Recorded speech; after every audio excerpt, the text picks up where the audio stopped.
I was still isolated because football season was over, right? So I'm waiting for my dad to pick me up.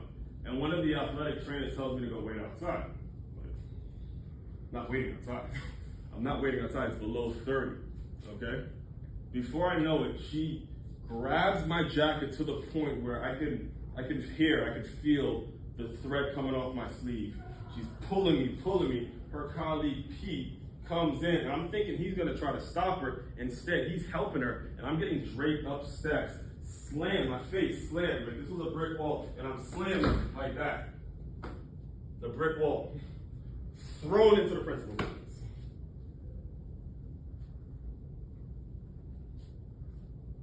The next day, here's what happened. This happened on a Thursday. So by the time we got to the principal's office, me and it goes back to what I told you guys before, right? About how me and teachers would go at it, and I'd always have to correct them. This was like times 10 now. I mean, we were cussing each other out. We were going, and this is a sophomore kid cussing out a teacher, and just going back and forth, profanity, all that shit. The next day, well, the principal, the way she couldn't like handle the situation because the situation was just blowing up. It was getting too big. So she said, "Oh, put it off till Monday." This happened on a Thursday. So the Friday I get to school, and I went to the weight room to work out, and the strength coach comes to me. He goes, "Hey, if you have any more problems with Pete Lee, you're not allowed in here." So I get in trouble for getting draped up steps, for being manhandled and insulted by teachers. You think that was fun?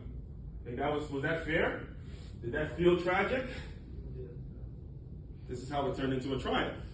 I get home, and my mother heard about the situation. Actually, what happened was my sister picked me up, and I was telling my sister about it, and then my mother heard it, and then that's when she said enough is enough.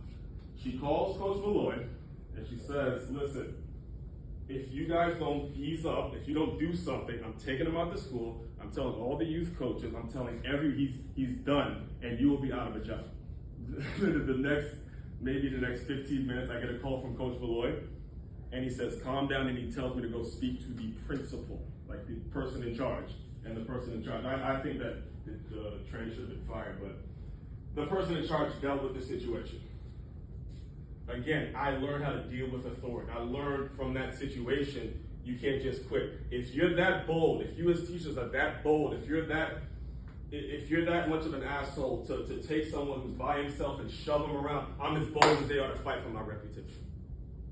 I'm as bold as they are.